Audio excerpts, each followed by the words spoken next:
ਭਾਈ ਨਰੈਣ ਸਿੰਘ ਚੋੜਾ ਦੀ ਪੱਗ ਲਾਉਣ ਵਾਲੇ ਅਕਾਲੀ ਆਗੂ ਤੇ ਸ਼੍ਰੀ ਅਕਾਲ ਤਖਤ ਸਾਹਿਬ ਦੇ ਜਥੇਦਾਰ ਕਰਨ ਕਾਰਵਾਈ ਦਲ ਖਾਲਸਾ। SGPC ਦੀ ਅੰਤਰਿਮ ਕਮੇਟੀ ਨੇ ਭਾਈ ਨਰੈਣ ਸਿੰਘ ਚੋੜਾ ਨੂੰ ਪੰਥ ਵਿੱਚੋਂ ਛੇਕਣ ਦੀ ਕੀਤੀ ਮੰਗ। ਸ਼ੰਭੂ ਬਾਰਡਰ ਰਾਹੀਂ ਕਿਸਾਨਾਂ ਨੂੰ ਦਿੱਲੀ ਜਾਣ ਤੋਂ ਰੋਕਣ ਤੇ ਕਿਸਾਨ ਆਗੂ ਸਰਵਣ ਸਿੰਘ ਪੰਧੇਰ ਦਾ ਬਿਆਨ। ਦੂਜੇ ਪਾਸੇ ਸਿੱਖ ਜਥੇਬੰਦੀ ਦਲ ਖਾਲਸਾ ਦੇ ਆਗੂ ਪਰਮਜੀਤ ਸਿੰਘ ਮੰਡ ਨੇ ਭਾਈ ਨਰੈਣ ਸਿੰਘ ਚੋੜਾ ਦੀ ਜਾਣਬੁੱਝ ਕੇ ਪੱਗ ਲਾਉਣ ਵਾਲੇ ਯੂਥ ਅਕਾਲੀ ਦਲ ਦੇ ਪਠਾਨਕੋਟ ਤੋਂ ਆਗੂ ਖਿਲਾਫ ਕਾਰਵਾਈ ਦੀ ਮੰਗ ਕਰਦਿਆਂ ਸ਼੍ਰੀ ਅਕਾਲ ਤਖਤ ਸਾਹਿਬ ਵਿਖੇ ਪਹੁੰਚੇ। ਇਸ ਮੌਕੇ ਪੱਤਰਕਾਰਾਂ ਨਾਲ ਗੱਲਬਾਤ ਕਰਦਿਆਂ ਉਹਨਾਂ ਕਿਹਾ ਕਿ ਭਾਈ ਨਰੈਣ ਸਿੰਘ ਚੋੜਾ ਨੇ ਗੋਲੀ ਕਿਉਂ ਚਲਾਈ, ਇਸ ਬਾਰੇ ਉਹੀ ਜਾਣਦੇ ਹਨ ਤੇ ਇਸ ਲਈ ਪੁਲਿਸ ਪ੍ਰਸ਼ਾਸਨ ਵੱਲੋਂ ਉਹਨਾਂ ਤੇ ਬਣਦੀ ਕਾਰਵਾਈ ਵੀ ਹੋ ਰਹੀ ਹੈ। ਪਰ ਉਸ ਸਮੇਂ ਜਦੋਂ ਉਹਨਾਂ ਨੂੰ ਲਿਜਾਇਆ ਜਾ ਰਿਹਾ ਸੀ ਤਾਂ ਇੱਕ ਅਕਾਲੀ ਆਗੂ ਵੱਲੋਂ ਜਾਣਬੁੱਝ ਕੇ ਉਹਨਾਂ ਦੀ ਪੱਗ ਲਾ ਕੇ ਬੇਅਦਬੀ ਕੀਤੀ ਗਈ। ਇਹ ਕੈਮਰਿਆਂ ਵਿੱਚ ਸਾਫ਼ ਨਜ਼ਰ ਆ ਰਿਹਾ ਹੈ, ਪਰ ਅਕਾਲੀ ਦਲ ਹਜੇ ਵੀ ਇਸ ਨੂੰ ਮੰਨਣ ਲਈ ਤਿਆਰ ਨਹੀਂ। ਉਹਨਾਂ ਸਵਾਲ ਖੜੇ ਕੀਤੇ ਕਿ ਸਾਨੂੰ ਸੋਚਣਾ ਚਾਹੀਦਾ ਹੈ ਕਿ ਜਿਹੜਾ ਅਕਾਲੀ ਦਲ ਸਾਡੀਆਂ ਪੱਗਾਂ ਸਾਡੇ ਕਕਾਰਾਂ ਦੀ ਰੱਖਿਆ ਕਰਦਾ ਸੀ, ਅੱਜ ਉਸ ਅਕਾਲੀ ਦਲ ਦੇ ਆਗੂ ਹੀ ਸਾਡੀਆਂ ਪੱਗਾਂ ਲਾ ਰਹੇ ਹਨ। ਉਹਨਾਂ ਕਿਹਾ ਕਿ ਸ਼੍ਰੀ ਅਕਾਲ ਤਖਤ ਸਾਹਿਬ ਇਸ ਮਾਮਲੇ ਤੇ ਨੋਟਿਸ ਲੈਣ।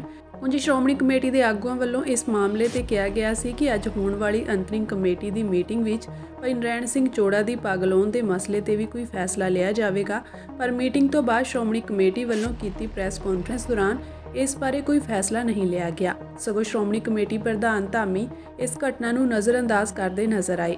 ਇੱਕ ਪੱਤਰਕਾਰ ਵੱਲੋਂ ਪੁੱਛੇ ਸਵਾਲ ਦੇ ਜਵਾਬ ਵਿੱਚ ਉਹਨਾਂ ਕਿਹਾ ਕਿ ਮੈਂ ਉਸ ਸਮੇਂ ਉੱਥੇ ਮੌਜੂਦ ਨਹੀਂ ਸੀ ਤੇ ਅਜਿਹੇ ਮਾਹੌਲ ਵਿੱਚ ਅਜਿਹਾ ਕੁਝ ਹੋਣਾ ਆਮ ਗੱਲ ਹੈ। ਉਸ ਸਮੇਂ ਅਕਾਲੀ ਦਲ ਦੀ ਸਰਕਾਰ ਆ ਔਰ ਕਮਾਲ ਦੀ ਗੱਲ ਕਿ ਮੌਜੂਦਾ ਸਮੇਂ ਦੇ ਵਿੱਚ ਅਕਾਲੀ ਦਲ ਨੂੰ ਲੀਡ ਕਰਨ ਵਾਲੇ ਸੁਖਬੀਰ ਸਿੰਘ ਬਾਦਲ ਤੇ ਸਮੁੱਚੀ ਲੀਡਰਸ਼ਿਪ ਜਿਹੜੀ ਪਿਛਲੇ 9 ਸਾਲਾਂ ਤੋਂ ਇਹ ਝੂਠ ਬੋਲਦੀ ਆ ਰਹੀ ਸੀ ਕਿ ਨਹੀਂ ਅਸੀਂ ਸਾਡਾ ਇਹਦੇ ਵਿੱਚ ਕੋਈ ਹੱਕ ਨਹੀਂ, ਅਸੀਂ ਨਹੀਂ ਕਰਵਾਇਆ। ਜਿਨੇ ਆਵਾਜ਼ ਚੁੱਕੀ ਇੱਥੋਂ ਤੱਕ ਕਿ ਇਹਨਾਂ ਨੇ ਸ਼੍ਰੀ ਅਕਾਲ ਤਖਤ ਸਾਹਿਬ ਦੇ 5 ਪਿਆਰੇ ਸਾਹਿਬਾਨ ਨਹੀਂ ਬਖਸ਼ੇ, ਉਹਨਾਂ ਨੂੰ ਇਹਨਾਂ ਨੇ ਛੁੱਟੀ ਕੀਤੀ, ਇੱਥੋਂ ਕੱਢਿਆ। ਜਿਹੜੀ ਪੰਥਕ ਸੰਸਥਾਵਾਂ ਨੇ ਇਹਨਾਂ ਦੇ ਖਿਲਾਫ ਬੋਲਿਆ ਉਹਨਾਂ ਨੂੰ ਜੇਲ੍ਹਾਂ 'ਚ ਸੁੱਟਿਆ। ਸਾਡੇ ਕਾਰਕੁਨ ਉਹਨਾਂ ਦਿਨਾਂ ਦੇ ਵਿੱਚ ਜੇਲ੍ਹਾਂ ਦੇ ਵਿੱਚ ਰਹਿ ਕੇ ਆਏ ਨੇ, 3-3 ਮਹੀਨੇ ਸਜ਼ਾ ਕੱਟ ਕੇ ਆਏ ਨੇ ਸਿਰਫ ਸੱਚ ਬੋਲਣ ਦੇ ਲਈ, ਤੇ ਸਜ਼ਾਵਾਂ ਤੇ ਛੋਟੀਆਂ ਰਹਿ ਗਈਆਂ। ਜਿਹੜੇ ਬੰਦੇ ਬੇਅਦਬੀ ਦੇ ਰੋਸ ਵਜੋਂ ਸਿੰਘ ਸੜਕਾਂ ਤੇ ਬੈਠੇ ਸੀ, ਇਹਨਾਂ ਨੇ ਗੋਲੀਆਂ ਮਾਰ ਕੇ ਸ਼ਹੀਦ ਕੀਤੇ। ਔਰ ਕਿਆ ਕਮਾਲ ਦੀ ਗੱਲ ਆ ਕਿ ਢਿੱਲੇ ਜੇ ਮੂੰਹ ਦੇ ਨਾਲ ਇੱਥੇ ਆ ਕੇ ਮੰਨ ਲਿਆ ਜੀ ਸਾਥੋਂ ਗਲਤੀਆਂ ਹੋ ਗਈਆਂ, ਤੇ ਤੁਸੀਂ ਇਹ ਕਹਿ ਦਿਓ ਜੀ ਉਹ ਨਿਮਾਣਾ ਸਿੱਖ ਬਣ ਗਿਆ। ਔਰ ਨਿਮਾਣਾ ਸਿੱਖ ਉਹ ਹੁੰਦਾ ਆ ਜਿਹੜਾ ਖੁਦ ਚੱਲ ਕੇ ਆਵੇ ਕਿ ਮੇਰੇ ਕੋਲੋਂ ਭਾਈ ਗਲਤੀ ਹੋ ਗਈ ਸੀ, ਮੈਨੂੰ ਮਾਫ ਕਰ ਦਿਓ। ਇਹਨੂੰ 9 ਸਾਲ ਪੰਥ ਨੇ ਘਸੀੜ ਕੇ ਇੱਥੇ ਲਿਆਂਦਾ ਆ ਸੁਖਬੀਰ ਸਿੰਘ ਬਾਦਲ ਹੋਣਾ ਨੂੰ। ਇਹ ਨਿਮਾਣੇ ਸਿੱਖ ਨਹੀਂ ਹੈਗੇ, ਇਹ ਪਿਓਰ ਰਾਜਨੀਤਿਕ ਬੰਦੇ ਨੇ ਜਿਨ੍ਹਾਂ ਨੇ ਸਿੱਖੀ ਦਾ ਮਖੌਟਾ ਚਾੜਿਆ ਆ। ਔਰ ਉਹ ਬੰਦੇ ਨੇ ਮੰਨਿਆ, ਫਿਰ ਤਨਖਾਹ ਲੱਗੀ। ਜਿਹੜੀ ਘਟਨਾ ਕੱਲ੍ਹ ਵਾਪਰੀ ਇੱਥੇ ਭਾਈ ਨਰੈਣ ਸਿੰਘ ਚੌੜੇ ਵੱਲੋਂ ਹੋਈ ਉਹਦੇ ਬਾਰੇ ਕਮੈਂਟ ਬਾਅਦ ਵਿੱਚ, ਪਰ ਜਿਸ ਅਕਾਲੀ ਦਲ ਨੂੰ ਪੈਰਾਂ ਦੇ ਉੱਤੇ ਖੜੇ ਕਰਨ ਦੇ ਲਈ, ਜਿਸ ਅਕਾਲੀ ਦਲ ਨੂੰ ਲੀਹਾਂ 'ਤੇ ਲਿਆਉਣ ਦੇ ਲਈ ਅਕਾਲ ਤਖਤ ਸਾਹਿਬ ਤੱਕ ਸਿੰਘ ਸਾਹਿਬਾਨ ਤੱਕ ਸੀਰੀਅਸਨੈਸ ਦੇ ਨਾਲ ਕਦਮ ਚੁੱਕ ਰਹੇ ਨੇ ਤੇ ਇਹ ਕਹਿ ਰਹੇ ਨੇ ਕਿ ਅਗਲੀ ਭਰਤੀ ਖੋਲ੍ਹੀ ਜਾਵੇ ਤੇ ਇਹਨਾਂ ਦੇ ਅਸਤੀਫੇ ਪ੍ਰਵਾਨ ਕੀਤੇ ਜਾਣ ਜਿਨ੍ਹਾਂ ਨੇ ਅਸਤੀਫੇ ਦੇ ਦਿੱਤੇ ਨੇ। ਪਹਿਲੀ ਅਵਗਿਆ ਸ਼੍ਰੋਮਣੀ ਅਕਾਲੀ ਦਲ ਦੀ। ਫਿਰ ਵੇਖੋ 3 ਦਿਨ ਦਾ ਸਮਾਂ ਅਕਾਲ ਤਖਤ ਸਾਹਿਬ ਦੀ ਸਲੀਪ ਤੋਂ ਮਿਲਿਆ ਸੀ, ਲੰਘ ਗਿਆ। ਕੱਲ੍ਹ ਕੋਈ ਫੈਸਲਾ, ਕੋਈ ਅਸਤੀਫਾ ਪ੍ਰਵਾਨ ਹੋਇਆ ਹੋਵੇ ਇਹਨਾਂ ਦਾ? ਨਹੀਂ। ਉੱਦਾਂ ਕਹਿਣਗੇ ਵੀ ਅਸੀਂ ਅਕਾਲ ਤਖਤ ਸਾਹਿਬ ਨੂੰ ਬੜੇ ਸਮਰਪਿਤ ਆ। ਇਹ ਸਮਰਪਿਤਤਾ ਤੁਹਾਡੀ ਕਿ ਪਹਿਲਾ ਫੈਸਲਾ ਹੀ ਨਹੀਂ ਤੁਸੀਂ ਮੰਨਿਆ। ਫਿਰ ਤੁਸੀਂ ਆਪਣੇ ਅੱਗੇ ਭਰਤੀ ਕਿਹੋ ਜਿਹੇ ਬੰਦੇ ਕੀਤੇ ਨੇ ਅਕਾਲੀ ਦਲ ਨੇ? ਪਠਾਨਕੋਟ ਦੇ ਯੂਥ ਦਾ ਪ੍ਰਧਾਨ ਸ਼੍ਰੋਮਣੀ ਅਕਾਲੀ ਦਲ ਦਾ ਜਸਪ੍ਰੀਤ ਸਿੰਘ ਰਾਣਾ, ਜਿਹੜਾ ਕਿ ਲਹਿਰ 'ਤੇ ਚਲਾਉਂਦਾ ਪਗੜੀ ਸੰਭਾਲ ਜੱਟਾ ਹੈ, ਉਹਦੇ ਨਾਲ ਜੁੜੇ ਹੋਏ ਲੋਕ ਨੇ, ਪੱਗਾਂ ਬੰਨ੍ਹਣ ਦਾ ਢੋਂਗ ਕਰਦੇ ਨੇ, ਤੇ ਉਸ ਬੰਦੇ ਦੀ ਆ ਕੇ ਮਗਰੋਂ ਪੱਗ ਲਾਉਂਦੇ ਨੇ ਜਿਹਨੂੰ 10 ਬੰਦਿਆਂ ਨੇ ਫੜਿਆ ਆ। ਮਗਰੋਂ ਆ ਕੇ ਲਾਈਏ। ਕਈ ਕੱਲ੍ਹ ਦਲਜੀਤ ਸਿੰਘ ਚੀਮਾ ਨੇ ਸ਼ਰੇਆਮ ਪ੍ਰੈਸ ਦੇ ਵਿੱਚ ਝੂਠ ਬੋਲ ਰਹੇ ਨੇ ਕਿ ਜੀ ਝਗੜਾ ਵਿੱਚੋਂ ਲੜ ਰਹੇ ਆ ਜਾਂ ਉਹਦੇ ਵਿੱਚੋਂ ਲੱਥ ਗਈ। ਲੜਾਈ ਝਗੜੇ 'ਚ ਲੱਥੀ ਪੱਗ ਵੱਖਰੀ ਚੀਜ਼ ਆ, ਪਰ ਜਾਣ ਬੁੱਝ ਕੇ ਮਗਰੋਂ ਆ ਕੇ ਹੱਥ ਪਾ ਕੇ ਲਾਈ ਗਈ ਪੱਗ ਵੱਖਰੀ ਚੀਜ਼ ਆ। ਜੇ ਤੇ ਮੈਂ ਕਹਿੰਦਾ ਸ਼ੁਕਰ ਹੈ ਅਕਾਲ ਪੁਰਖ ਵਾਹਿਗੁਰੂ ਦਾ ਕਿ ਤੁਹਾਡੇ ਕੈਮਰੇ ਉੱਥੇ ਸੀਗੇ, ਨਹੀਂ ਤੇ ਇਹਨਾਂ ਨੇ ਪੈਰਾਂ ਤੇ ਪਾਣੀ ਥੋੜੀ ਪੈਣ ਦੇਣਾ ਸੀ ਬੇਅਦਬੀ ਵਾਂਗੂ। 9 ਸਾਲ ਇਹਨਾਂ ਨੇ ਪੈਰਾਂ ਤੇ ਪਾਣੀ ਥੋੜੀ ਪੈਣ ਦਿੱਤਾ ਵੀ ਅਸੀਂ ਸਾਡਾ ਇਹਦੇ 'ਚ ਕੋਈ ਰੋਲ ਨਹੀਂਗਾ। ਹੁਣ ਮੰਨੇ ਨੇ। ਤੇ ਜੇ ਕੱਲ੍ਹ ਤੁਹਾਡੇ ਉੱਥੇ ਕੈਮਰੇ ਨਾ ਹੁੰਦੇ ਤੇ ਜਿਸ ਤਰੀਕੇ ਦੇ ਨਾਲ ਅਜੇ ਵੀ ਵੇਖੋ ਕੈਮਰੇ ਹੋਣ ਦੇ ਬਾਵਜੂਦ ਝੂਠ ਬੋਲ ਰਹੇ ਨੇ ਵੀ ਨਹੀਂ ਜੀ ਧੱਕੇ ਮੁੱਕੀ ਦੇ ਵਿੱਚ ਲੱਥ ਗਈ। ਜਦੋਂ ਮੈਂ ਜਦੋਂ ਤੇ ਪੂਰਾ ਧੱਕਾ ਮੁੱਕੀ ਚੱਲ ਰਿਹਾ ਸੀ ਉਦੋਂ ਨਹੀਂ ਲੱਥੀ, ਉਦੋਂ ਠੀਕ ਠਾਕ ਹੀ ਪੱਗ। ਜਦੋਂ ਪੁਲਿਸ ਪ੍ਰਸ਼ਾਸਨ ਉਹਨਾਂ ਨੂੰ ਫੜ ਕੇ ਲੈ ਕੇ ਜਾ ਰਹੀ ਆ, ਬੰਦਿਆਂ ਨੇ ਬਾਹਾਂ ਫੜੀਆਂ ਨੇ, ਕਿਸੇ ਨੇ ਧੌਣ ਦੇ ਉੱਤੋਂ ਦੀ ਹੱਥ ਪਾਇਆ, ਉਦੋਂ ਪੱਗ ਨਹੀਂ ਲੱਥੀ। ਇਹ ਬੰਦਾ ਮਗਰੋਂ ਆਉਂਦਾ ਛਾਲ ਮਾਰ ਕੇ ਪੱਗ ਨੂੰ ਹੱਥ ਪਾਉਂਦਾ, ਜਿਹੜੀ ਪੱਗ ਲੱਥਦੀ ਆ ਝਗੜੇ ਦੇ ਵਿੱਚ ਉਹ ਉੱਥੋਂ ਹੀ ਲੱਥ ਕੇ ਥੱਲੇ ਡੇ ਪੈਂਦੀ ਆ। ਉਹਨੇ ਹੱਥ 'ਚ ਫੜੀ ਤੇ ਪਛਾਣ ਲਿਆ ਕੇ ਸੁੱਟੀ ਏ। ਇਹੋ ਜਿਹੇ ਤੁਸੀਂ ਲੋਕ ਅਕਾਲੀ ਦਲ ਦੇ ਵਿੱਚ ਸ਼ਾਮਲ ਕੀਤੇ ਨੇ ਤੇ ਇੱਕ ਸਵਾਲੀਆ ਚਿੰਨ੍ਹ ਬਣਦਾ ਵੀ ਇਸ ਅਕਾਲੀ ਦਲ ਨੂੰ ਬਚਾ ਕੇ ਕਰਨਾ ਵੀ ਕੀ ਆ ਅਸੀਂ। ਇਹ ਅਕਾਲੀ ਦਲ ਜਿਹੜਾ ਸਾਡੀਆਂ ਪੱਗਾਂ ਦੇ ਲਈ, ਜਿਹੜਾ ਸਾਡੇ ਕਕਾਰਾਂ ਦੇ ਲਈ, ਜਿਹੜਾ ਸਿੱਖੀ ਦੇ ਲਈ ਕੁਰਬਾਨੀਆਂ ਦਿੰਦਾ ਸੀ, ਉਹੀ ਅਕਾਲੀ ਦਲ ਸਾਡੀਆਂ ਪੱਗਾਂ ਲਾਉਣ ਨੂੰ ਤੁਰ ਪਿਆ। ਇਹੋ ਜਿਹੇ ਅਕਾਲੀ ਦਲ ਨੂੰ ਬਚਾ ਕੇ ਅਸੀਂ ਕਿਹੜੇ ਚਾਰ ਚੰਦ ਲਾ ਲਾਂਗੇ। ਨਾਮ ਰਹਿ ਗਿਆ ਅਕਾਲੀ ਦਲ ਦਾ। ਪਹਿਲਾਂ ਇੱਕ ਨਾਅਰਾ ਆਉਂਦਾ ਸੀ ਹਮ ਅਕਾਲੀ ਪੰਥ ਕੇ ਵਾਲੀ। ਅੱਜ ਦੇ ਅਕਾਲੀ ਦਲ ਨੂੰ ਇਹ ਬਦਲ ਲੈਣਾ ਚਾਹੀਦਾ। ਇਹਨਾਂ ਨੂੰ ਹੁਣ ਕਹਿ ਦੇਣਾ ਚਾਹੀਦਾ ਵੀ ਹਮ ਅੱਜ ਕੇ ਅਕਾਲੀ ਬਾਦਲ ਕੇ ਵਾਲੀ। ਇਹਦੋਂ ਅੱਗੇ ਕੁਝ ਨਹੀਂ ਹੈਗੇ। ਬਾਦਲ ਪਰਿਵਾਰ ਤੋਂ ਅੱਗੇ ਇਹਨਾਂ ਨੂੰ ਕੁਝ ਨਹੀਂ ਦਿਖਦਾ ਪਿਆ। ਔਰ ਸੁਖਬੀਰ ਬਾਦਲ ਦੇ ਉੱਤੇ ਚੱਲੀ ਗੋਲੀ ਤੇ ਇਹਨਾਂ ਨੂੰ ਦੇਖ ਗਈ ਤੇ ਹਾਹਾਕਾਰ ਮਚਾਲੀ ਵੀ ਜੀ ਵੇਖੋ ਆ ਹੋ ਗਿਆ। ਅੱਜ ਸਿੱਖਾਂ ਦੇ ਹਿਰਦੇ ਵਲੂੰਦਰੇ ਗਏ। ਅਕਾਲ ਤਖਤ ਸਾਹਿਬ ਦਰਬਾਰ ਸਾਹਿਬ ਦੇ ਬਾਹਰ ਗੋਲੀ ਚੱਲ ਗਈ। ਤੁਹਾਡੇ ਹਿਰਦੇ ਕਾਹਦੇ ਨਾਲ ਵਲੂੰਦਰੇ ਜਾਣੇ? ਜਿਹੜੇ ਬੇਅਦਬੀ ਦੇ ਨਾਲ ਨਹੀਂ ਵਲੂੰਦਰੇ ਗਏ ਤੇ ਅਕਾਲੀ ਦਲ ਦੇ ਪ੍ਰਧਾਨ ਤੇ ਗੋਲੀ ਚੱਲੀ ਤੇ ਤੁਹਾਡੇ ਹਿਰਦੇ ਵਲੂੰਦਰੇ ਗਏ। ਇਹਦਾ ਮਤਲਬ ਤੁਹਾਡੇ ਲਈ ਬਾਦਲ ਉੱਤੇ ਨੇ, ਗੁਰੂ ਤੋਂ ਵੀ ਉੱਤੇ। ਤੇ ਹੁਣ ਤੁਸੀਂ ਨਾਮ ਗੁਰੂ ਰਾਮਦਾਸ ਦੇ ਦਰ ਦਾ ਵਰਤਦੇ ਹੋ ਤੇ ਜਿੱਦਣ ਗਲੀਆਂ 'ਚ ਅੰਗ ਖਿਲਾਰੇ ਸੀ ਉਦਣ ਤੁਹਾਨੂੰ ਗੁਰੂ ਰਾਮਦਾਸ ਚੇਤੇ ਨਹੀਂ ਆਇਆ? ਉਦਣ ਤੁਸੀਂ ਕੀ ਕੀਤਾ? ਉਦਣ ਤੁਹਾਡੀਆਂ ਪ੍ਰੈਸ ਕਾਨਫਰੰਸਾਂ ਕਿੱਥੇ ਗਈਆਂ? ਉਦਣ ਤੇ ਤੁਸੀਂ ਆਪਣੀ ਪੁਲਿਸ ਨੂੰ ਆਰਡਰ ਦੇ ਕੇ ਸ਼੍ਰੋਮਣੀ ਗੁਰਦੁਆਰਾ ਪ੍ਰਬੰਧਕ ਕਮੇਟੀ ਦੀ ਅੰਤਰਿਮ ਕਮੇਟੀ ਨੇ ਮੀਟਿੰਗ ਵਿੱਚ ਸੁਖਬੀਰ ਬਾਦਲ ਤੇ ਹਮਲਾ ਕਰਨ ਵਾਲੇ ਨਰੈਣ ਸਿੰਘ ਚੋੜਾ ਨੂੰ ਪੰਥ ਵਿੱਚੋਂ ਛੇਕਣ ਦੀ ਮੰਗ ਕੀਤੀ ਹੈ। ਮੀਟਿੰਗ ਤੋਂ ਬਾਅਦ ਸ਼੍ਰੋਮਣੀ ਕਮੇਟੀ ਦੇ ਪ੍ਰਧਾਨ ਐਡਵੋਕੇਟ ਹਰਜਿੰਦਰ ਸਿੰਘ ਧਾਮੀ ਨੇ ਪੁਲਿਸ ਦੇ ਰਵੱਈਏ ਨੂੰ ਨਕਾਰਾਤਮਕ ਦੱਸਿਆ। ਉਹਨਾਂ ਨੇ ਇੱਕ ਕਮੇਟੀ ਬਣਾ ਕੇ ਸਾਰੀ ਸਾਜ਼ਿਸ਼ ਦੀ ਜਾਂਚ ਰਿਪੋਰਟ 3 ਹਫ਼ਤਿਆਂ ਦੇ ਅੰਦਰ ਪੇਸ਼ ਕਰਨ ਦੇ ਹੁਕਮ ਦਿੱਤੇ ਹਨ। ਐਡਵੋਕੇਟ ਧਾਮੀ ਨੇ ਕਿਹਾ ਕਿ ਨਰੈਣ ਸਿੰਘ ਚੋੜਾ ਨੇ ਸੁਖਬੀਰ ਬਾਦਲ ਤੇ ਹਮਲਾ ਕੀਤਾ ਹੈ, ਇਹ ਨਿੰਦਣਯੋਗ ਹੈ। ਕਮੇਟੀ ਨੇ ਫੈਸਲਾ ਕੀਤਾ ਹੈ ਕਿ ਨਰੈਣ ਸਿੰਘ ਚੋੜਾ ਨੂੰ ਪੰਥ ਵਿੱਚੋਂ ਛੇਕਿਆ ਜਾਵੇ। ਇਸ ਹਮਲੇ ਨਾਲ ਹਰਿਮੰਦਰ ਸਾਹਿਬ ਦੇ ਗੇਟ ਨੂੰ ਗੋਲੀ ਲੱਗੀ। ਇਹ ਸ਼੍ਰੀ ਅਕਾਲ ਤਖਤ ਸਾਹਿਬ ਦਾ ਅਪਮਾਨ ਹੈ। ਅੰਤਰਿਮ ਕਮੇਟੀ ਮਹਿਸੂਸ ਕਰਦੀ ਹੈ ਕਿ ਸੰਗਤਾਂ ਵਿੱਚ ਡਰ ਦਾ ਮਾਹੌਲ ਪੈਦਾ ਹੋ ਗਿਆ ਹੈ। ਇਸ ਲਈ ਹੋਰ ਦੋਸ਼ੀਆਂ ਦੀ ਪਛਾਣ ਕਰਨ ਲਈ ਮਾਮਲੇ ਦੀ ਜਾਂਚ ਹੋਣੀ ਚਾਹੀਦੀ ਹੈ। ਇਸ ਲਈ ਇੱਕ ਕਮੇਟੀ ਬਣਾਈ ਗਈ ਹੈ ਜੋ 3 ਹਫ਼ਤਿਆਂ ਵਿੱਚ ਆਪਣੀ ਰਿਪੋਰਟ ਦੇਵੇਗੀ। ਇਸ ਕਮੇਟੀ ਦੇ ਕੋਆਰਡੀਨੇਟਰ ਪ੍ਰਤਾਪ ਸਿੰਘ ਹੋਣਗੇ। ਚਾਹੀਦਾ ਤਾਂ ਉਹਨਾਂ ਨੂੰ ਸੀ ਵੀ ਆਪਣੇ ਆਪ ਹੀ ਇਹਦਾ ਨੋਟਿਸ ਲੈ ਲੈਂਦੇ ਗੰਭੀਰਤਾ ਦੇ ਨਾਲ, ਪਰ ਸ਼੍ਰੋਮਣੀ ਗੁਰਦੁਆਰਾ ਪ੍ਰਬੰਧਕ ਕਮੇਟੀ ਦੀ ਅੱਜ ਦੀ ਐਗਜ਼ੈਕਟਿਵ ਨੇ ਇਹ ਜਿਹੜਾ ਉਚੇਚੀ ਇਕੱਤਰਤਾ ਮਿਤੀ 9/12/2024 ਮਤਾ ਨੰਬਰ 85 ਦੀ ਨਕਲ ਸ਼੍ਰੋਮਣੀ ਗੁਰਦੁਆਰਾ ਪ੍ਰਬੰਧਕ ਕਮੇਟੀ ਸ਼੍ਰੀ ਅੰਮ੍ਰਿਤਸਰ ਦੀ ਅੰਤਰ ਕਮੇਟੀ ਇਹ ਇਕੱਤਰਤਾ 4 ਦਸੰਬਰ 2024 ਨੂੰ ਸੱਚਖੰਡ ਸ਼੍ਰੀ ਹਰਿਮੰਦਰ ਸਾਹਿਬ ਸ਼੍ਰੀ ਅੰਮ੍ਰਿਤਸਰ ਦੇ ਮੁੱਖ ਦੁਆਰ ਤੇ ਸ਼੍ਰੀ ਅਕਾਲ ਤਖਤ ਸਾਹਿਬ ਤੋਂ ਲੱਗੀ ਸੇਵਾ ਨਿਭਾ ਰਹੇ ਸੇਵਾਦਾਰ ਉੱਪਰ ਨਰੈਣ ਸਿੰਘ ਚੌੜਾ ਵੱਲੋਂ ਗੋਲੀਆਂ ਨਾਲ ਹਮਲਾ ਕਰਨ ਅਤੇ ਸਿੱਖਾਂ ਦੇ ਪਾਵਨ ਸਥਾਨ ਤੇ ਸ਼ਾਂਤਮਈ ਤੇ ਰੂਹਾਨੀ ਵਾਤਾਵਰਨ ਨੂੰ ਭੰਗ ਕਰਨ ਦੀ ਕਰੜੇ ਸ਼ਬਦਾਂ ਵਿੱਚ ਨਿੰਦਾ ਕਰਦੀ ਹੈ। ਇਸ ਹਮਲੇ ਦੌਰਾਨ ਸੱਚਖੰਡ ਸ੍ਰੀ ਹਰਿਮੰਦਰ ਸਾਹਿਬ ਦੀ ਡਿਊਟੀ ਤੇ ਗੋਲੀਆਂ ਲੱਗਣ ਨਾਲ ਵਿਸ਼ਵ ਭਰ ਵਿੱਚ ਵੱਸਦੇ ਸਿੱਖਾਂ ਅਤੇ ਗੁਰੂ ਨਾਨਕ ਨਾਮ ਲੇਵਾ ਸੰਗਤਾਂ ਦੇ ਮਨਾਂ ਵਿੱਚ ਭਾਰੀ ਠੇਸ ਪੁੱਜੀ ਹੈ। ਇਹ ਹਮਲਾ ਸ੍ਰੀ ਅਕਾਲ ਤਖਤ ਸਾਹਿਬ ਦੇ ਆਦੇਸ਼ਾਂ ਦੀ ਸਿੱਧੇ ਤੌਰ ਤੇ ਤੋਹੀਨ ਹੈ ਅਤੇ ਮੀਰੀ ਪੀਰੀ ਦੇ ਸਿਧਾਂਤ ਪੰਥਕ ਮਾਨ ਮਰਿਆਦਾ ਤੇ ਸਿੱਖ ਮਾਨਤਾਵਾਂ ਦੀ ਘੋਰ ਉਲੰਘਣਾ ਹੈ। ਅੰਤਰਿਮ ਕਮੇਟੀ ਮਹਿਸੂਸ ਕਰਦੀ ਹੈ ਕਿ ਇਸ ਮਾਮਲੇ ਨਾਲ ਨਤਮਸਤਕ ਹੋਣ ਪੁੱਜਦੀਆਂ ਸੰਗਤਾਂ ਅੰਦਰ ਡਰ ਦਾ ਮਾਹੌਲ ਵੀ ਪੈਦਾ ਹੋਇਆ, ਕਿਉਂਕਿ ਸ੍ਰੀ ਦਰਬਾਰ ਸਾਹਿਬ ਵਿੱਚ ਕੇਵਲ ਸਿੱਖ ਹੀ ਨਹੀਂ ਸਗੋਂ ਵੱਖ-ਵੱਖ ਧਰਮਾਂ ਦੇਸ਼ਾਂ ਦੇ ਲੋਕ ਆਪਣੀ ਸ਼ਰਧਾ ਅਰਪਿਤ ਕਰਨ ਲਈ ਪੁੱਜਦੇ ਹਨ। ਇੱਥੋਂ ਸ਼ਰਧਾਲੂ ਆਤਮਿਕ ਤ੍ਰਿਪਤੀ ਦੇ ਨਾਲ-ਨਾਲ ਸ਼ਾਂਤੀ, ਸਹਿਜ ਅਤੇ ਸੇਵਾ ਭਾਵਨਾ ਵੀ ਗ੍ਰਹਿਣ ਕਰਦੇ ਹਨ ਅਤੇ ਆਪਣੇ ਜੀਵਨ ਨੂੰ ਮੁਕੰਮਲ ਸਮਰਪਣ ਵਿੱਚ ਲਿਜਾ ਕੇ ਅਧਿਆਤਮਿਕਤਾ ਸ਼ਕਤੀ ਹਾਸਲ ਕਰਦੇ ਹਨ। ਮਾਨਵਤਾ ਨੂੰ ਜੀਵਨ ਸੇਧਾਂ ਦੇਣ ਵਾਲੇ ਇਸ ਅਧਿਆਤਮਿਕਤਾ ਸਥਾਨ ਵੱਲ ਹਮਲਾ ਕਰਨਾ ਬੇਹੱਦ ਦੁਖਦਾਈ ਹੈ ਅਤੇ ਦੋਸ਼ੀ ਵਿਰੁੱਧ ਪੰਥਕ ਕਾਰਵਾਈ ਕੀਤੀ ਜਾਣੀ ਚਾਹੀਦੀ ਹੈ। ਇਸ ਲਈ ਸਿੱਖਾਂ ਦੇ ਸਰਵਉੱਚ ਸਥਾਨ ਸ੍ਰੀ ਅਕਾਲ ਤਖਤ ਸਾਹਿਬ ਦੇ ਅਗਵਾਈ ਸਭ ਤੋਂ ਸੁਪਰੀਮ ਹੈ। ਅੰਤਰਿਮ ਕਮੇਟੀ ਦੀ ਇਕੱਤਰਤਾ ਸ੍ਰੀ ਅਕਾਲ ਤਖ਼ਤ ਸਾਹਿਬ ਨੂੰ ਅਪੀਲ ਕਰਦੀ ਹੈ ਕਿ ਪੰਥ ਦੀਆਂ ਮਾਨਤਾਵਾਂ, ਪਰੰਪਰਾਵਾਂ ਅਤੇ ਸ੍ਰੀ ਅਕਾਲ ਤਖ਼ਤ ਸਾਹਿਬ ਦੀ ਸਰਵਉੱਚਤਾ ਦੇ ਨਾਲ-ਨਾਲ ਸੱਚਖੰਡ ਸ੍ਰੀ ਹਰਿਮੰਦਰ ਸਾਹਿਬ ਦੀ ਡਿਉੜੀ ਤੇ ਗੋਲੀਆਂ ਚਲਾ ਕੇ ਨਿਰਾਦਰ ਕਰਨ ਵਾਲੇ ਨਰੈਣ ਸਿੰਘ ਨੂੰ ਪੰਥ ਵਿੱਚੋਂ ਛੇਕਿਆ ਜਾਵੇ। ਅੰਤਰਿਮ ਕਮੇਟੀ ਇਹ ਵੀ ਮਹਿਸੂਸ ਕਰਦੀ ਹੈ ਕਿ ਸੱਚਖੰਡ ਸ੍ਰੀ ਹਰਿਮੰਦਰ ਸਾਹਿਬ ਵਿਖੇ ਗੋਲੀ ਚਲਾਉਣ ਦੀ ਘਟਨਾ ਇੱਕ ਡੂੰਘੀ ਸਾਜ਼ਿਸ਼ ਦਾ ਨਤੀਜਾ ਹੈ। ਇਸ ਵਿੱਚ ਦੋਸ਼ੀ ਵਿਅਕਤੀ ਤੋਂ ਇਲਾਵਾ ਹੋਰ ਪੰਥ ਦੋਖੀਆਂ ਅਤੇ ਸਾਜ਼ਿਸ਼ਕਾਰਾਂ, ਸੁਰੱਖਿਆ ਵਿੱਚ ਖਾਮੀਆਂ, ਅੰਦਰੂਨੀ ਅਤੇ ਬਾਹਰੀ ਮਿਲੀ ਭੁਗਤ ਦੇ ਨਾਲ ਪੁਲਿਸ ਪ੍ਰਸ਼ਾਸਨ ਦੀ ਮਾੜੀ ਕਾਰਗੁਜ਼ਾਰੀ ਦੀ ਘੋਖ ਵੀ ਕੀਤੀ ਜਾਣੀ ਚਾਹੀਦੀ ਹੈ। ਇਸ ਮਾਮਲੇ ਵਿੱਚ ਸਰਦਾਰ ਰਘੂਜੀਤ ਸਿੰਘ ਬਿਰਕ ਸੀਨੀਅਰ ਮੀਤ ਪ੍ਰਧਾਨ, ਸਰਦਾਰ ਸ਼ੇਰ ਸਿੰਘ ਮੰਡਵਾਲਾ ਜਨਰਲ ਸਕੱਤਰ, ਸਰਦਾਰ ਸੁਖਪ੍ਰੀਤ ਸਿੰਘ ਰੋਡੇ ਮੈਂਬਰ ਅੰਤਰਿਮ ਕਮੇਟੀ, ਸਰਦਾਰ ਕੁਲਵੰਤ ਸਿੰਘ ਮੰਨਣ ਮੁੱਖ ਸਕੱਤਰ। ਇਹ ਕਮੇਟੀ ਸਾਰੀ 3 ਹਫ਼ਤਿਆਂ 'ਚ ਘੋਖ ਕਰੂਗੀ। ਸਾਰੇ ਪਹਿਲੂ ਸਿੰਘ ਸਾਹਿਬਾਂ ਨਾਲ ਵੀ ਤੇ ਬਾਕੀਆਂ ਨਾਲ ਵੀ ਸਾਰੀ ਇਹ 3 ਹਫ਼ਤਿਆਂ ਦੇ ਵਿੱਚ ਇਹਨਾਂ ਨੂੰ ਕਿਹਾ ਗਿਆ ਵੀ ਆਪਣੀ ਰਿਪੋਰਟ ਭੇਜਣ। ਇਹਦੇ ਕੋਆਰਡੀਨੇਟਰ ਸਰਦਾਰ ਪ੍ਰਤਾਪ ਸਿੰਘ ਹੋਣਗੇ। ਸ਼ੰਭੂ ਬਾਰਡਰ ਤੋਂ ਕਿਸਾਨਾਂ ਨੂੰ ਦਿੱਲੀ ਜਾਣ ਤੋਂ ਰੋਕਣ ਤੇ ਕਿਸਾਨ ਆਗੂ ਸਰਵਣ ਸਿੰਘ ਪੰਧੇਰ ਦਾ ਬਿਆਨ ਸਾਹਮਣੇ ਆਇਆ ਹੈ।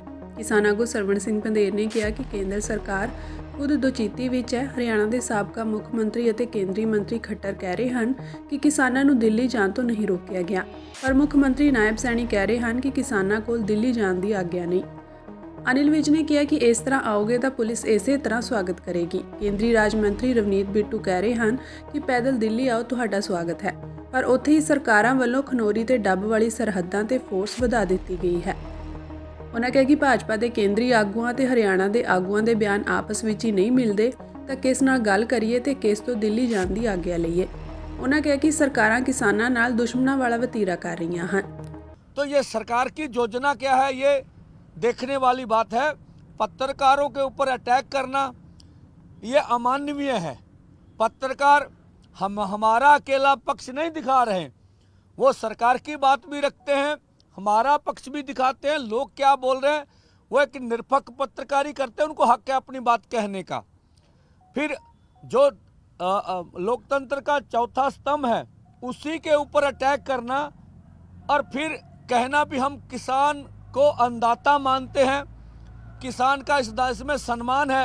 अगर प्रेस का कोई सम्मान नहीं है भारत सरकार के सामने, तो फिर अन्नदाता का सम्मान कैसे हो सकता है।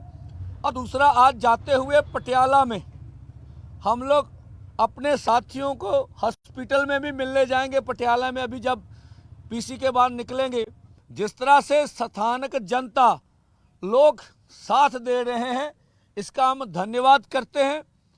कल भी बहुत से लोग लंगर लेके आए, अनेक प्रकार का, और जो सरकार की जहरीली गैस थी उससे बचने के लिए और भी वो सामान लेके आए, उनका धन्यवाद है।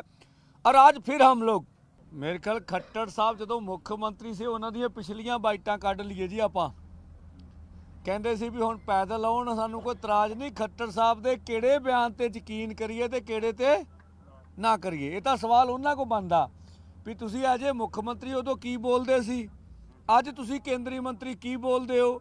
ਤੁਹਾਡਾ ਪ੍ਰਸ਼ਾਸਨ ਅੱਡ ਗੱਲ ਕਰ ਸਕਦਾ। ਤਾਂ ਇਹਨਾਂ ਨੇ ਆਪਣਾ ਵਿਸ਼ਵਾਸ ਲੋਕਾਂ ਤੋਂ ਗਵਾ ਲਿਆ ਹੈਗਾ ਵਾ। ਔਰ ਜੋ ਪੂਰੀ ਦੁਨੀਆ ਦੇ ਵਿੱਚ 140 ਕਰੋੜ ਭਾਰਤੀਆਂ ਨੇ ਇਹਨਾਂ ਦੇ ਇਸ ਫੈਸਲੇ ਨਾਲ ਵਿਰੋਧ ਕੀਤਾ ਵਾ, ਉਹਦੇ ਦਬਾਅ 'ਚ ਉਲਟੇ ਸਿੱਧੇ ਬਿਆਨ ਦਿੰਦੇ ਹੈਗੇ, ਜੋ ਮੈਨੂੰ ਲੱਗਦਾ ਹੈਗਾ। ਸੁਪਰੀਮ ਕੋਰਟ ਨੇ ਜੀ ਕੋਈ ਇਸ ਚੀਜ਼ ਨੂੰ ਲੈ ਕੇ ਫੈਸਲਾ ਹੋਇਆ ਹਾਲੇ ਤੱਕ? ਦੇਖੋ, ਇੱਕ ਤਾਂ ਸੀਗਾ ਵੀ ਕੱਲ ਜਿਹੜੀ ਆਪਣਾ ਰਾਜਪੁਰੇ 'ਚ ਮੀਟਿੰਗ ਹੋਈ ਸੀਗੀ, आज हाँ, तो कल जो राजपुरा में मीटिंग हुई थी उसमें प्रशासन ने आज का समय मांगा है, इसलिए जथा जाने के ऊपर हमने अभी टाइम बाउंड नहीं किया है। तो कल इसके ऊपर, क्योंकि खनौरी भी नहीं जा सके, काम बहुत रहता है, आज खनौरी भी चले जाएंगे, दोनों फोरमों की भी विचार हो जाएगी। तो कल इसके बारे में सारी तस्वीर, हम पहले खुद नहीं भागने वाले, सरकार को भगाएंगे। अगर बातचीत का न्योता आएगा तब भी अच्छी बात है, अगर नहीं आएगा तो भी बताएंगे। तो उन्होंने समय लिया, हम समय देंगे उनको। ਅੱਜ ਸੁਪਰੀਮ ਕੋਰਟ ਨੇ ਕਿਸਾਨਾਂ ਦੇ ਵਿਰੋਧ ਕਾਰਨ ਬੰਦ ਕੀਤਾ ਸ਼ੰਭੂ ਤੋਂ ਦਿੱਲੀ ਜਾਣ ਵਾਲਾ ਰਸਤਾ ਖੋਲ੍ਹਣ ਲਈ ਦਾਇਰ ਕੀਤੀ ਪਟੀਸ਼ਨ ਨੂੰ ਰੱਦ ਕਰ ਦਿੱਤਾ। ਅਦਾਲਤ ਨੇ ਕਿਹਾ ਕਿ ਅਜਿਹੇ ਕੇਸ ਪਹਿਲਾਂ ਹੀ ਅਦਾਲਤ ਵਿੱਚ ਚੱਲ ਰਹੇ ਹਨ, ਫਿਰ ਅਜਿਹੀਆਂ ਪਟੀਸ਼ਨਾਂ ਵਾਰ-ਵਾਰ ਕਿਉਂ ਦਾਇਰ ਕੀਤੀਆਂ ਜਾ ਰਹੀਆਂ ਹਨ। ਅਦਾਲਤ ਨੇ ਅੱਗੇ ਕਿਹਾ ਕਿ ਪਟੀਸ਼ਨ ਦਾਇਰ ਕਰਕੇ ਇਹ ਪ੍ਰਭਾਵ ਪੈਦਾ ਕੀਤਾ ਜਾ ਰਿਹਾ ਹੈ ਕਿ ਕੋਈ ਇੱਥੇ ਸਿਰਫ ਲੋਕਾਂ ਨੂੰ ਦਿਖਾਉਣ ਅਤੇ ਪ੍ਰਚਾਰ ਲਈ ਪਟੀਸ਼ਨਾਂ ਪਾਈਆਂ ਜਾ ਰਹੀਆਂ ਹਨ। ਜ਼ਿਕਰਯੋਗ ਹੈ ਕਿ ਇਹ ਪਟੀਸ਼ਨ ਜਲੰਧਰ ਦੇ ਰਹਿਣ ਵਾਲੇ ਗੌਰਵ ਲੂਥਰਾ ਨੇ ਦਾਇਰ ਕੀਤੀ ਸੀ। ਉਹਨਾਂ ਮੰਗ ਕੀਤੀ ਸੀ ਕਿ ਕੇਂਦਰ ਸਰਕਾਰ ਦੇ ਨਾਲ-ਨਾਲ ਹਰਿਆਣਾ ਅਤੇ ਪੰਜਾਬ ਦੀਆਂ ਸੂਬਾ ਸਰਕਾਰਾਂ ਨੂੰ ਸ਼ੰਭੂ ਬਾਰਡਰ ਸਮੇਤ ਉਹਨਾਂ ਸਾਰੇ ਰਾਸ਼ਟਰੀ ਮਾਰਗਾਂ ਨੂੰ ਆਵਾਜਾਈ ਲਈ ਖੋਲ੍ਹਣ ਦੇ ਹੁਕਮ ਦਿੱਤੇ ਜਾਣ ਜੋ ਕਿਸਾਨਾਂ ਕਾਰਨ ਬੰਦ ਕੀਤੇ ਗਏ ਹਨ। ਹਾਈਵੇ ਨੂੰ ਇਸ ਤਰ੍ਹਾਂ ਬੰਦ ਕਰਨਾ ਨਾਗਰਿਕਾਂ ਦੇ ਮੌਲਿਕ ਅਧਿਕਾਰਾਂ ਦੀ ਉਲੰਘਣਾ ਹੈ। ਇਹ ਨੈਸ਼ਨਲ ਹਾਈਵੇ ਐਕਟ ਖਿਲਾਫ ਵੀ ਹੈ ਜੋ ਅਪਰਾਧਿਕ ਗਤੀਵਿਧੀਆਂ ਦੇ ਦਾਇਰੇ ਵਿੱਚ ਆਉਂਦਾ ਹੈ। ਉਹਨਾਂ ਦੇ ਵਕੀਲ ਨੇ ਕਿਹਾ ਕਿ ਸਿਖਰਲੀ ਅਦਾਲਤ ਵੱਲੋਂ ਕੋਸ਼ਿਸ਼ਾਂ ਕੀਤੀਆਂ ਜਾ ਰਹੀਆਂ ਹਨ, ਪਰ ਸੜਕ ਬੰਦ ਹੋਣ ਕਾਰਨ ਲੋਕਾਂ ਨੂੰ ਮੁਸ਼ਕਲਾਂ ਦਾ ਸਾਹਮਣਾ ਕਰਨਾ ਪੈਂਦਾ ਹੈ। ਇਸ ਤੋਂ ਪਹਿਲਾਂ ਵੀ ਸੁਪਰੀਮ ਕੋਰਟ ਵਿੱਚ ਇੱਕ ਪਟੀਸ਼ਨ ਚੱਲ ਰਹੀ ਹੈ, ਜਿਸ ਤੋਂ ਬਾਅਦ ਸੁਪਰੀਮ ਕੋਰਟ ਨੇ ਇੱਕ ਕਮੇਟੀ ਬਣਾ ਕੇ ਹੁਕਮ ਦਿੱਤਾ ਸੀ ਕਿ ਉਹ ਕਿਸਾਨਾਂ ਅਤੇ ਸਰਕਾਰ ਵਿਚਾਲੇ ਵਿਚੋਲਗੀ ਕਰਕੇ ਮਸਲੇ ਦਾ ਹੱਲ ਲੱਭੇ, ਪਰ ਹਜੇ ਤੱਕ ਕੋਈ ਹੱਲ ਨਹੀਂ ਨਿਕਲ ਸਕਿਆ। ਖਨੌਰੀ ਬਾਰਡਰ ਉੱਪਰ ਅੱਜ ਕਿਸਾਨੀ ਮੰਗਾਂ ਨੂੰ ਲੈ ਕੇ ਕਿਸਾਨ ਆਗੂ ਜਗਜੀਤ ਸਿੰਘ ਡੱਲੇਵਾਲ ਦਾ 14ਵਾਂ ਦਿਨ ਮਰਨ ਵਰਤ ਤੇ ਪਹੁੰਚ ਚੁੱਕਿਆ ਹੈ। ਖਨੌਰੀ ਬਾਰਡਰ ਤੇ ਡੀਆਈਜੀ ਪਟਿਆਲਾ ਰੇਂਜ ਮਨਦੀਪ ਸਿੰਘ ਸਿੱਧੂ ਅਤੇ ਐਸਐਸਪੀ ਸੰਗਰੂਰ ਸਰਤਾਰ ਸਿੰਘ ਚਾਹਲ ਨੇ ਕਿਸਾਨ ਆਗੂ ਜਗਜੀਤ ਸਿੰਘ ਡੱਲੇਵਾਲ ਦੀ ਸਿਹਤ ਦਾ ਹਾਲ-ਚਾਲ ਜਾਣਨ ਲਈ ਮੁਲਾਕਾਤ ਕੀਤੀ। ਇਸ ਮੌਕੇ ਬਲਦੇਵ ਸਿੰਘ ਸਿਰਸਾ ਨੇ ਦੱਸਿਆ ਕਿ ਡੱਲੇਵਾਲ ਸਾਹਿਬ ਦੀ ਸਿਹਤ ਖਰਾਬ ਹੈ, ਇਸ ਕਰਕੇ ਅੱਜ ਸਟੇਜ ਤੇ ਵੀ ਨਹੀਂ ਆ ਸਕੇ। ਉਹਨਾਂ ਦਾ ਕਹਿਣਾ ਸੀ ਕਿ ਅਗਲੀ ਰਣਨੀਤੀ ਮੀਟਿੰਗ ਤੋਂ ਬਾਅਦ ਤੈਅ ਕੀਤੀ ਜਾਵੇਗੀ। ਉਹਨਾਂ ਦੱਸਿਆ ਕਿ ਭਲਕੇ 10 ਦਸੰਬਰ ਨੂੰ ਜਗਜੀਤ ਸਿੰਘ ਡੱਲੇਵਾਲ ਦੇ ਮਰਨ ਵਰਤ ਨੂੰ 15 ਦਿਨ ਪੂਰੇ ਹੋਣ ਤੇ ਖਨੌਰੀ ਮੋਰਚੇ ਉੱਪਰ ਕਿਸੇ ਵੀ ਚੁੱਲ੍ਹੇ ਵਿੱਚ ਅੱਗ ਨਹੀਂ ਬਲੇਗੀ। ਸਾਰੇ ਕਿਸਾਨਾਂ ਵੱਲੋਂ ਸਮੂਹਿਕ ਤੌਰ ਤੇ ਮਰਨ ਵਰਤ ਰੱਖਿਆ ਜਾਵੇਗਾ। ਸਾਡੇ ਆਗੂ ਦੀ ਸਿਹਤ ਜਵਾਬ ਦੇ ਰਹੀ ਹੈ, ਫਿਰ ਸਾਨੂੰ ਵੀ ਮੈਨੂੰ ਲੱਗਦਾ ਮੈਂ ਕਿਹਾ ਵੀ ਫੈਸਲਾ ਕਰਨਾ ਕਿ ਕੱਲ ਨੂੰ ਅਸੀਂ ਆਪਦੇ ਚੁੱਲ੍ਹੇ 'ਚ ਅੱਗ ਨਹੀਂ ਪਾਵਾਂਗੇ। ਇਸ ਮੋਰਚੇ ਦੇ ਵਿੱਚ ਅਸੀਂ ਵੀ ਰੋਟੀ ਨਹੀਂ ਖਾਵਾਂਗੇ। ਕੱਲ ਨੂੰ ਸਾਰੇ ਮਨਜ਼ੂਰ ਹੈ।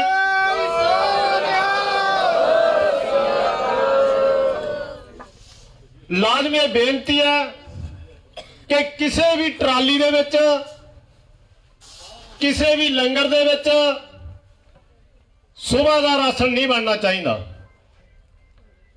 ਨਾਲ ਦੀ ਨਾਲ ਜਿਹੜੀ ਬੇਨਤੀ ਪਿੰਡਾਂ ਦੇ ਵਿੱਚੋਂ ਲੰਗਰ ਦੀ ਸੇਵਾ ਹੋ ਰਹੀ ਹੈ ਜਾਂ ਗੁਰੂ ਘਰਾਂ ਚੋਂ ਆ ਰਹੀ ਹੈ, ਉਹਨਾਂ ਨੂੰ ਵੀ ਅਸੀਂ ਹੱਥ ਨੇ ਮੈਸੇਜ ਦੇ ਦੇਣਾ ਕਿ ਕੱਲ ਦਾ ਲੰਗਰ ਖਨੌਰੀ ਮੋਰਚੇ ਦੇ ਵਿੱਚ ਨਹੀਂ ਲੈ ਕੇ ਆਉਣਾ।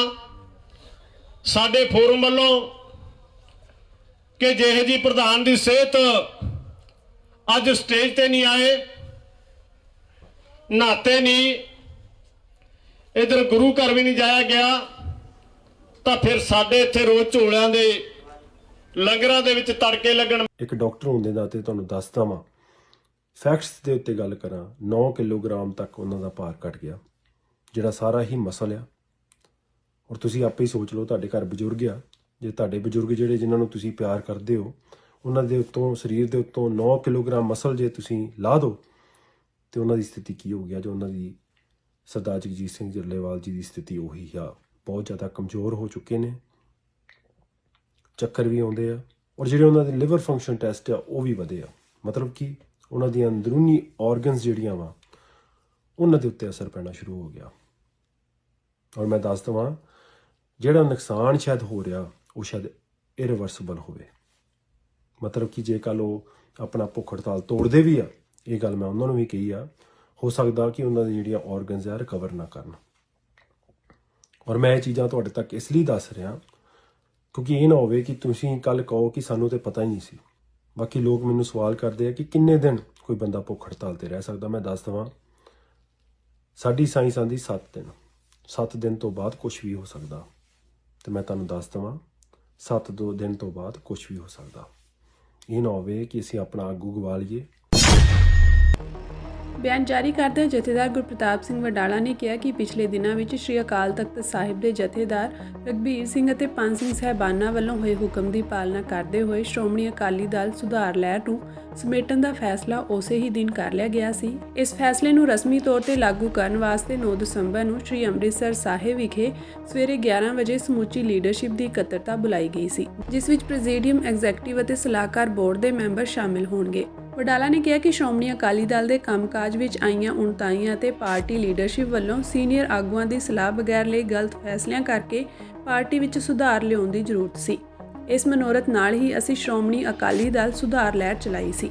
ਜਥੇਦਾਰ ਸਾਹਿਬਾਨ ਦੇ ਫੈਸਲਿਆਂ ਨਾਲ ਸ਼੍ਰੀ ਅਕਾਲ ਤਖਤ ਸਾਹਿਬ ਦਾ ਸਤਿਕਾਰ ਹੋਰ ਉੱਚਾ ਹੋਇਆ ਹੈ। ਦੁਨੀਆ ਭਰ ਵਿੱਚ ਸੰਗਤਾਂ ਨੇ ਜਿਸ ਪ੍ਰਕਿਰਿਆ ਨਾਲ ਮਰਿਆਦਾ ਦੀ ਪਾਲਣਾ ਕਰਦੇ ਹੋਏ ਸਿੰਘ ਸਾਹਿਬਾਨ ਵੱਲੋਂ ਸ਼੍ਰੋਮਣੀ ਅਕਾਲੀ ਦਲ ਨੂੰ ਹਦਾਇਤ ਕੀਤੀ ਗਈ ਸੀ ਕਿ ਸੁਖਬੀਰ ਬਾਦਲ ਸਮੇਤ ਜਿਨ੍ਹਾਂ ਲੀਡਰਾਂ ਨੇ ਅਸਤੀਫੇ ਦਿੱਤੇ ਸਨ, ਉਹਨਾਂ ਦੇ ਅਸਤੀਫੇ ਪ੍ਰਵਾਨ ਕਰਕੇ ਤੇ 3 ਦਿਨਾਂ ਦੇ ਅੰਦਰ ਅੰਦਰ ਸ਼੍ਰੀ ਅਕਾਲ ਤਖਤ ਸਾਹਿਬ ਨੂੰ ਇਤਲਾਹ ਕੀਤਾ ਜਾਵੇ।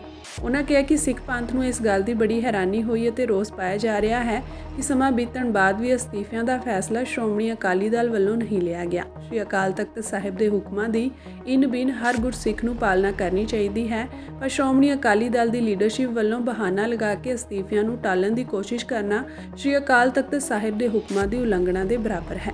ਉਹਨਾਂ ਕਿਹਾ ਕਿ ਦੇਸ਼ ਦੀ ਸਭ ਤੋਂ ਪੁਰਾਣੀ ਖੇਤਰੀ ਪਾਰਟੀ ਜਿਹੜੀ ਕਿ ਖਾਲਸਾ ਪੰਥ ਅਤੇ ਪੰਜਾਬੀਆਂ ਦੀਆਂ ਭਾਵਨਾਵਾਂ ਦੀ ਤਰਜਮਾਨੀ ਕਰਦੀ ਆਈ ਹੈ, ਉਸ ਨੂੰ ਸਮੁੱਚੇ ਪੰਜਾਬੀ ਬੁਲੰਦੀਆਂ ਤੇ ਦੇਖਣਾ ਚਾਹੁੰਦੇ ਹਨ। ਸ਼੍ਰੀ ਅਕਾਲ ਤਖਤ ਸਾਹਿਬ ਤੋਂ ਹੋਏ ਫੈਸਲੇ ਇਹਨਾਂ ਸਾਰੀਆਂ ਭਾਵਨਾਵਾਂ ਨੂੰ ਦਰਸਾਉਂਦੇ ਹਨ ਅਤੇ ਇਤਿਹਾਸਕ ਮੰਨੇ ਗਏ ਹਨ। ਸਾਡੀ ਮੀਟਿੰਗ ਇਹ ਹੈ ਜੀ, ਉਹਨਾਂ ਦੀ ਇਹ ਐਗਜ਼ੈਕਟਿਵ ਦੀ ਮੀਟਿੰਗ ਹੈ, ਸ਼੍ਰੋਮਣੀ ਕਮੇਟੀ ਦੀ। ਅਸੀਂ ਮੀਟਿੰਗ ਇਹ ਕਰ ਲੱਗੇ ਹਾਂ ਕਿ ਜਿਹੜਾ ਸਾਨੂੰ ਵੀ ਹੁਕਮ ਹੋਇਆ ਸੀ ਵੀ ਤੁਸੀਂ ਸਾਰਾ ਜਿਹੜੇ ਪ੍ਰੈਜ਼ੀਡੀਅਮ ਬਣਾਈ ਹੈ ਉਹਨੂੰ ਵੀ ਤੁਸੀਂ ਖਤਮ ਕਰ ਦਿਓ ਔਰ ਆਪਣੀ ਸੇਵਾ ਜਿਹੜੀ ਹੈ ਉਹ ਤੁਸੀਂ ਸ਼੍ਰੋਮਣੀ ਅਕਾਲੀ ਦਲ ਵਾਸਤੇ ਸਮਰਪਿਤ ਕਰੋ। ਅਸੀਂ ਸ਼੍ਰੋਮਣੀ ਅਕਾਲੀ ਦਲ ਲਈ ਸਮਰਪਿਤ 7 ਮੈਂਬਰੀ ਕਮੇਟੀ ਬਣਾਈ ਹੈ, ਉਹਦੇ ਤਹਿਤ ਅਸੀਂ ਭਰਤੀ ਕਰਨ ਨੂੰ ਬਿਲਕੁਲ ਤਿਆਰ ਹੈ ਔਰ ਭਰਤੀ ਕਰਾਂਗੇ, ਡਟ ਕੇ ਕਰਾਂਗੇ, ਪਾਰਟੀ ਤੱਕ ਨਹੀਂ ਕਰਾਂਗੇ।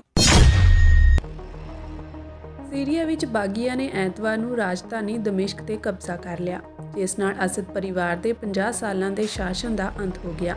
ਸੀਰੀਆ ਵਿੱਚ ਤਾਨਾਸ਼ਾਹੀ ਦਾ ਦੌਰ ਖਤਮ ਹੋਣ ਤੋਂ ਬਾਅਦ ਲੋਕ ਸੜਕਾਂ ਤੇ ਉਤਰ ਕੇ ਜਸ਼ਨ ਮਨਾ ਰਹੇ ਹਨ। ਇਸ ਦੌਰਾਨ ਰਿਪੋਰਟਾਂ ਆਈਆਂ ਹਨ ਕਿ ਰਾਸ਼ਟਰਪਤੀ ਬਸ਼ਰ ਅਲ ਅਸਦ ਦੇਸ਼ ਛੱਡ ਕੇ ਭੱਜ ਗਏ ਹਨ। ਸੋਸ਼ਲ ਮੀਡੀਆ ਤੇ ਇਹ ਵੀ ਕਿਆਸ ਲਗਾਏ ਜਾ ਰਹੇ ਹਨ ਕਿ ਸੀਰੀਆ ਦੇ ਤਾਨਾਸ਼ਾਹ ਦਾ ਜਹਾਜ਼ ਕ੍ਰੈਸ਼ ਹੋ ਗਿਆ ਹੈ ਜਾਂ ਬਾਗੀਆਂ ਨੇ ਉਸ ਦੇ ਜਹਾਜ਼ ਨੂੰ ਗੋਲੀ ਮਾਰ ਦਿੱਤੀ ਹੈ। ਸੀਰੀਆ ਦੇ ਤਾਨਾਸ਼ਾਹ ਦਾ ਜਹਾਜ਼ ਰਹੱਸਮਈ ਢੰਗ ਨਾਲ ਗਾਇਬ ਹੋ ਗਿਆ ਹੈ ਅਤੇ ਬਸ਼ਰ ਨੂੰ ਅਜੇ ਤੱਕ ਜਨਤਕ ਤੌਰ ਤੇ ਦੇਖਿਆ ਨਹੀਂ ਗਿਆ। ਹਯਾਤ ਤਹਿਰੀਰ ਅਲ ਸ਼ਾਮ ਨੇ 13 ਸਾਲ ਪਹਿਲਾਂ ਸੀਰੀਆ ਦੇ ਤਾਨਾਸ਼ਾਹ ਬਸ਼ਰ ਖਿਲਾਫ ਜੰਗ ਸ਼ੁਰੂ ਕੀਤੀ ਸੀ। ਇੰਨੇ ਲੰਮੇ ਸੰਘਰਸ਼ ਤੋਂ ਬਾਅਦ ਬਾਗੀ ਧੜਿਆਂ ਨੂੰ ਕਾਮਯਾਬੀ ਮਿਲੀ ਹੈ। ਸੀਰੀਆਈ ਫੌਜ ਅਤੇ ਪ੍ਰਧਾਨ ਮੰਤਰੀ ਨੇ ਬਿਆਨ ਜਾਰੀ ਕਰਕੇ ਕੰਟਰੋਲ ਬਾਗੀਆਂ ਨੂੰ ਸੌਂਪਣ ਦੀ ਮੰਗ ਕੀਤੀ ਹੈ, ਪਰ ਰਾਸ਼ਟਰਪਤੀ ਬਸ਼ਰ ਦਾ ਅਜੇ ਤੱਕ ਪਤਾ ਨਹੀਂ ਲੱਗਾ ਹੈ। ਸਰਕਾਰ ਵਿਰੋਧੀ ਤਾਕਤਾਂ ਫੌਜੀ ਅਧਿਕਾਰੀਆਂ ਅਤੇ ਖੁਫੀਆ ਅਧਿਕਾਰੀਆਂ ਤੋਂ ਪੁੱਛਗਿੱਛ ਕਰ ਰਹੀਆਂ ਹਨ, ਜਿਨ੍ਹਾਂ ਕੋਲ ਉਸ ਦੇ ਠਿਕਾਣਿਆਂ ਬਾਰੇ ਜਾਣਕਾਰੀ ਹੋ ਸਕਦੀ ਹੈ। ਬਸ਼ਰ ਦੇ ਲਾਪਤਾ ਹੋਣ ਕਾਰਨ ਇਹ ਕਿਆਸ ਲਗਾਏ ਜਾ ਰਹੇ ਹਨ ਕਿ ਜਾਂ ਤਾਂ ਉਸ ਦੀ ਮੌਤ ਹੋ ਗਈ ਹੈ ਜਾਂ ਫਿਰ ਬਾਗੀ ਸਮੂਹਾਂ ਨੇ ਉਸ ਦੇ ਜਹਾਜ਼ ਨੂੰ ਗੋਲੀ ਮਾਰ ਦਿੱਤੀ ਹੈ। ਸੋਸ਼ਲ ਮੀਡੀਆ ਤੇ ਵੀ ਚਰਚਾ ਹੈ ਕਿ ਉਸ ਦਾ ਜਹਾਜ਼ ਸਿਰਫ ਉਸ ਸਮੇਂ ਹੀ ਦੇਖਿਆ ਗਿਆ ਜਦੋਂ ਉਹ ਦੇਸ਼ ਛੱਡ ਕੇ ਭੱਜਣ ਦੀ ਕੋਸ਼ਿਸ਼ ਕਰ ਰਿਹਾ ਸੀ। ਓਪਨ ਸੋਰਸ ਫਲਾਈਟ ਟਰੈਕਰਾਂ ਨੇ ਖੁਲਾਸਾ ਕੀਤਾ ਕਿ ਦਮਿਸ਼ਕ ਤੋਂ ਰਵਾਨਾ ਹੋਣ ਵਾਲਾ ਆਖਰੀ ਜਹਾਜ਼ ਇਲੂਸ਼ਿਨ 76 ਸੀ। ਮੰਨਿਆ ਜਾ ਰਿਹਾ ਹੈ ਕਿ ਇਸ ਵਿੱਚ ਬਸ਼ਰ ਯਾਤਰਾ ਕਰ ਰਿਹਾ ਸੀ। ਦੱਸ ਦਈਏ ਕਿ ਜਥੇਬੰਦੀ ਹਯਾਤ ਤਹਿਰੀਰ ਅਲ ਸ਼ਾਮ ਵੱਲੋਂ 27 ਨਵੰਬਰ ਨੂੰ ਹਮਲਾ ਵਿੱਢਿਆ ਗਿਆ ਅਤੇ 10 ਦਿਨ ਵਿੱਚ ਸੀਰੀਆ ਦੇ ਵੱਡੇ ਸ਼ਹਿਰਾਂ ਉੱਪਰ ਕਬਜ਼ਾ ਕਰਨ ਮਗਰੋਂ ਰਾਜਧਾਨੀ ਫਤਿਹ ਕੀਤੀ। ਇਸ ਦੇ ਨਾਲ ਹੀ ਅਸਦ ਦੇ 24 ਸਾਲਾ ਰਾਜ ਦਾ ਅੰਤ ਹੋ ਗਿਆ। ਬਾਗੀਆਂ ਨੂੰ ਇਜ਼ਰਾਈਲ ਸਮੇਤ ਕਈ ਪੱਛਮੀ ਮੁਲਕਾਂ ਦੀ ਹਿਮਾਇਤ ਹਾਸਲ ਸੀ। ਰੂਸ ਤੇ ਈਰਾਨ ਵੱਲੋਂ ਅਸਦ ਹਕੂਮਤ ਦਾ ਸਾਥ ਦਿੱਤਾ ਜਾ ਰਿਹਾ ਸੀ, ਪਰ ਦੋਵੇਂ ਮੁਲਕ ਕਰਮਵਾਰ ਯੂਕਰੇਨ ਤੇ ਇਜ਼ਰਾਈਲ ਨਾਲ ਜੰਗ ਵਿੱਚ ਉਲਝੇ ਹੋਏ ਹਨ। ਬਾਗੀਆਂ ਨੇ ਢੁਕਵੇਂ ਸਮੇਂ ਦਾ ਫਾਇਦਾ ਚੁੱਕਦਿਆਂ ਇਹ ਕਾਮਯਾਬੀ ਹਾਸਲ ਕੀਤੀ। ਸਿੱਖ ਕਾਰਕੁਨ ਜਸਪ੍ਰੀਤ ਸਿੰਘ ਬਾਠ ਅਤੇ ਉਹਨਾਂ ਦੀ ਟੀਮ ਨੇ ਅੱਜ ਸਵੇਰੇ ਗੁਰੂ ਨਾਨਕ ਸਿੱਖ ਗੁਰਦੁਆਰਾ ਸਰੀ ਡੈਲਟਾ ਵਿਖੇ ਹੋਏ ਇੱਕ ਸਮਾਗਮ ਦੌਰਾਨ ਸੰਸਦ ਮੈਂਬਰ ਸੁਖ ਧਾਲੀਵਾਲ ਨੂੰ ਇਹ ਪਟੀਸ਼ਨ 5100 ਦੇ 3467 ਦਸਤਖਤਾਂ ਦੀਆਂ ਹਾਰਡ ਕਾਪੀਆਂ ਦੇ ਬਕਸੇ ਭੇਟ ਕੀਤੇ। ਧਾਲੀਵਾਲ ਨੇ ਏਅਰ ਇੰਡੀਆ ਬੰਬ ਧਮਾਕਿਆਂ ਤੇ ਭਾਰਤੀ ਖੂਫੀਆ ਏਜੰਸੀ ਦੀ ਸ਼ਮੂਲੀਅਤ ਦੀ ਨਵੀਂ ਜਾਂਚ ਦੀ ਮੰਗ ਕਰਨ ਵਾਲੀ ਪਟੀਸ਼ਨ ਨੂੰ ਸਪਾਂਸਰ ਕੀਤਾ ਹੈ। ਹਾਊਸ ਆਫ ਕਾਮਨਸ ਪੋਰਟਲ ਤੇ ਆਨਲਾਈਨ ਪਟੀਸ਼ਨ ਨੂੰ ਪਹਿਲਾਂ ਹੀ 4200 ਤੋਂ ਵੱਧ ਦਸਤਖਤ ਮਿਲ ਚੁੱਕੇ ਹਨ। ਇਸ ਮੌਕੇ ਜਾਣਕਾਰੀ ਦਿੰਦਿਆਂ ਉਹਨਾਂ ਕਿਹਾ ਕਿ ਏਅਰ ਇੰਡੀਆ ਦੇ ਬੰਬ ਧਮਾਕਿਆਂ ਪਿੱਛੇ ਸਿੱਖਾਂ ਦਾ ਹੱਥ ਹੋਣ ਦੀ ਗੱਲ ਕਹੀ ਜਾਂਦੀ ਹੈ, ਜੋ ਕਿ ਸਿੱਖਾਂ ਦੇ ਸਿਰ ਵੱਡਾ ਦਾਗ ਹੈ ਤੇ ਅਸੀਂ ਨਹੀਂ ਚਾਹੁੰਦੇ ਕਿ ਸਿੱਖਾਂ ਦੀ ਆਉਣ ਵਾਲੀ ਅਗਲੀ ਪੀੜ੍ਹੀ ਤੇ ਵੀ ਇਹ ਇਲਜ਼ਾਮ ਲੱਗਣ। ਅਸੀਂ ਚਾਹੁੰਦੇ ਹਾਂ ਕਿ ਇਸ ਮਾਮਲੇ ਦੀ ਸਹੀ ਜਾਂਚ ਹੋਵੇ ਤੇ ਸੱਚ ਸਭ ਦੇ ਸਾਹਮਣੇ ਆਏ। ਦਸੰਬਰ 8 2024 ਨੂੰ ਸਾਡੇ ਨਿਊਟਨ ਦੇ ਮੈਂਬਰ ਆਫ ਪਾਰਲੀਮੈਂਟ ਸੁਖ ਧਾਲੀਵਾਲ ਜੀ ਨੂੰ ਅਸੀਂ ਜਿਹੜੀ ਪਟੀਸ਼ਨ ਹੈ ਇਹ ਏਅਰ ਇੰਡੀਆ ਕ੍ਰਿਸ਼ਕਾ ਬੰਬਿੰਗ ਦੇ ਉੱਪਰ ਰੀ-ਇਨਕੁਆਇਰੀ ਦੀ ਹੈ, ਉਹ ਅਸੀਂ ਜਿਹੜੀਆਂ ਹਾਰਡ ਕਾਪੀ ਸਬਮਿਟ ਕਰਨ ਲੱਗੇ ਹਾਂ, ਜਿਹਦੇ ਵਿੱਚ 4170 ਜਿਹੜੀਆਂ ਆਨਲਾਈਨ ਹੋ ਗਈਆਂ ਸੀ ਤੇ 3467 ਸਾਡੇ ਕੋਲ ਹਾਰਡ ਕਾਪੀਜ਼ ਨੇ, ਕਿਉਂਕਿ ਕੁਝ ਜਿਹੜੇ ਲੋਕ ਸਨ ਉਹ ਜਿਹੜੀਆਂ ਆਨਲਾਈਨ ਉਹ ਨਹੀਂ ਕਰ ਸਕਦੇ ਸਨ। ਇਸ ਕਰਕੇ ਇਹ ਜਿਹੜੀਆਂ ਹਾਰਡ ਕਾਪੀਜ਼ ਨੇ ਅਸੀਂ ਸੁਖ ਧਾਲੀਵਾਲ ਜੀ ਨੂੰ ਸਪੁਰਦ ਕਰਨ ਲੱਗੇ ਆ ਤੇ ਅਸੀਂ ਆਸ ਕਰਦੇ ਹਾਂ ਕਿ ਜਿਹੜੀ ਇਹ ਪਟੀਸ਼ਨ ਹੈ ਇਸ ਦੇ ਉੱਤੇ ਮੁੜ ਤੋਂ ਜਾਂਚ ਹੋਏ ਤੇ ਜਿਹੜਾ ਸਿੱਖਾਂ ਦੇ ਉੱਤੇ ਲੱਗਾ ਹੋਇਆ ਦਾਗ ਆ ਉਹ ਸਦਾ ਲਈ ਸਾਡੇ ਸਿਰੋਂ ਧੋਤਾ ਜਾਏ ਤਾਂ ਕਿ ਇਹ ਦਾਗ ਅੱਗੇ ਆਉਣ ਵਾਲੀ ਜਨਰੇਸ਼ਨ ਤੇ ਨਾ ਸ਼ਿਫਟ ਹੋ ਸਕੇ। ਸੋ ਕੌਮ ਨੇ ਜਿਹੜਾ ਆਪਣਾ ਕੰਮ ਕਰ ਲਿਆ, ਨੌਜਵਾਨੀ ਨੇ ਕੰਮ ਕਰ ਲਿਆ, ਵੋਲੰਟੀਅਰਾਂ ਨੇ ਕੰਮ ਕਰ ਲਿਆ, ਹੁਣ ਜਿਹੜਾ ਸਾਡੀ ਆਸ ਪੂਰੀ ਸਾਡੇ ਮੈਂਬਰ ਆਫ ਪਾਰਲੀਮੈਂਟ ਸੁਖ ਧਾਲੀਵਾਲ ਤੇ ਆ, ਅਸੀਂ ਆਸ ਕਰਦੇ ਹਾਂ ਕਿ ਇਹ ਇਸ ਦੀ ਇਨਕੁਆਇਰੀ ਕਰਨਗੇ ਜੀ। ਵਾਹਿਗੁਰੂ ਜੀ ਕਾ ਖਾਲਸਾ, ਵਾਹਿਗੁਰੂ ਜੀ ਕੀ ਫਤਿਹ।